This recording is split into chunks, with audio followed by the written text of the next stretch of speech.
pihak perusahaan dari Indonesia juga sudah ada di Kuala Lumpur. Kita akan bekerja sama untuk segera memulangkan jenazah ke Indonesia. Ada 3 hal yang ingin kami share kepada rekan-rekan media. Kami juga merujuk kepada berbagai macam pertanyaan yang kami terima terkait dengan isu-isu pelindungan WNI. Yang pertama terkait dengan update perkembangan kasus penembakan WNI di Malaysia. Yang kedua terkait dengan kecelakaan helikopter yang juga terjadi di Malaysia. Dan kemudian yang ketiga terkait dengan kebijakan imigrasi Presiden Trump. Jadi yang pertama terkait dengan update penanganan insiden penembakan WNI yang ada di Malaysia. Dapat kami sampaikan bahwa pasca meninggalnya 1 WNI yang akhirnya meninggal.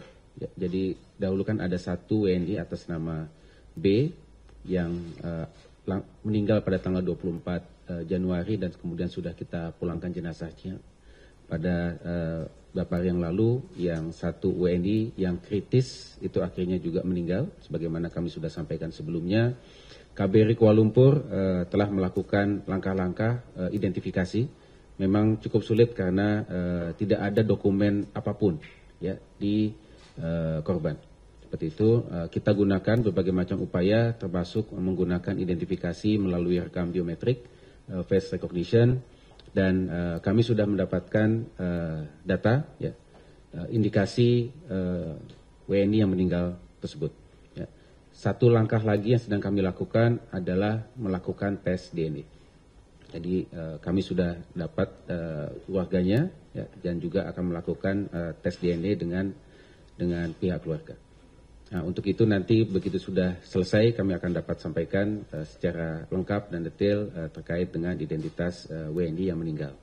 Nah, segera setelah nanti teridentifikasi keseluruhannya, kita akan melakukan proses pemulasaran jenazah dan kemudian kita akan merepatriasi jenazah nanti ke Indonesia. Kemudian terkait dengan 1 WNI yang ditangkap pada tanggal 1 Februari yang lalu, ya, yang masuk menggunakan visa turis dan diduga sebagai transporter. Koordinasi sudah dilakukan oleh KBRI Kuala Lumpur dengan pihak PDRM, Polis Diraja Malaysia, dan Polis Diraja Malaysia juga sudah menyampaikan identitas 1 WNI tersebut. Nah, saat ini KBRI juga sedang melakukan verifikasi identitas WNI tersebut dan juga nanti kita sudah meminta akses ke konsuleran untuk bisa bertemu dan mendalami kronologisnya.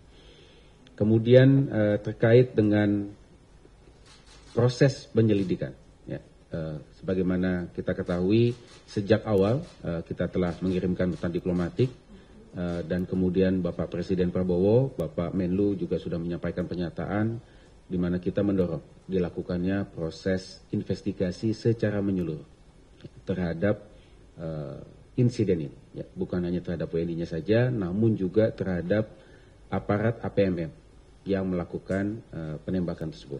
Dan kami melihat ada progres yang sudah disampaikan oleh otoritas Malaysia bahwa mereka juga menerapkan ada 3 pasal yang dikenakan, ya, kanun keseksaan atau penal code pasal 307 percobaan pembunuhan ini untuk WNI. Kemudian pasal 186 ini melawan aparat, ini juga section yang ada di penal code ditujukan kepada WNI. Nah, sedangkan untuk aparat APMM juga ada pasal yang dikenakan, yaitu section 39 Akta Senjata Api 1960. Dan berdasarkan informasi yang kami terima, 6 aparat APMM juga sudah dibebaskan untuk proses penyelidikan. Nah, kami melihat dalam konteks ini proses penyelidikan masih terus berlangsung. Saat ini kita hormati proses penyelidikan yang sedang dilakukan Malaysia dan kita akan terus monitor hasilnya. Kemudian di sisi Indonesianya juga kita terus juga berkoordinasi. Kemarin kami juga sudah mengadakan rapat yang dikoordinasikan oleh Kemenko Polkam. Di situ juga hadir Baris Krim Polri, bahwa kita pun juga melakukan penyelidikan dari sisi kita. Karena kita ketahui bahwa di kapal tersebut bukan hanya ada penumpang, namun juga ada pihak-pihak yang memberangkatkan, ya, smugglernya. Ya, itu pun juga akan kita lakukan proses penyelidikan dan juga penegakan hukum kepada pihak-pihak tersebut. Itu terkait dengan update kasus penembakan pesawat, kasus penembakan WNI. Yang kedua terkait dengan kecelakaan pesawat. Ya, sudah terjadi kecelakaan pesawat helikopter Bell 206 dengan nomor registrasi PKZUV, Papa Kilo Zulu Uniform Victor, pada tanggal 6 Februari 2025 pukul 10.26 waktu setempat di wilayah Bentong, Pahang, Malaysia. Kronologis kejadiannya ketika pesawat itu, helikopter itu sedang mencoba hovering untuk mendarat ya, di lokasi di Bentong, selip ya, dan kemudian helikopter terbalik dan kemudian pecahannya itu menyebabkan kebakaran karena di situ ada tangki bahan bakar di situ dan menyebabkan ada satu warga negara Indonesia meninggal dengan inisial FRS usia 27 tahun. Atas kejadian ini, KBRI Kuala Lumpur segera berkoordinasi dengan otoritas penerbangan Malaysia dan juga pihak perusahaan penerbangan. Jadi perusahaan penerbangannya itu merupakan perusahaan penerbangan Indonesia ya, dengan nama PT Zaferina Utama. PT Zaferina Utama ini sedang disewa oleh perusahaan Malaysia untuk instalasi listrik. Saat ini kita sedang melakukan proses pemulasaran jenazah. Ya, saat ini jenazah masih ada di Hospital Bentong. Pihak perusahaan dari Indonesia juga sudah ada di Kuala Lumpur. Kita akan bekerja sama untuk segera memulangkan jenazah ke Indonesia. Isu yang ketiga terkait dengan kebijakan imigrasi Presiden Trump. Dapat kami sampaikan bahwa hingga saat ini informasi yang kami terima ada 2 warga negara Indonesia yang telah ditahan oleh pihak otoritas Amerika Serikat. Satu ditahan di Atlanta, Georgia, dan satu ditahan di New York. Ya.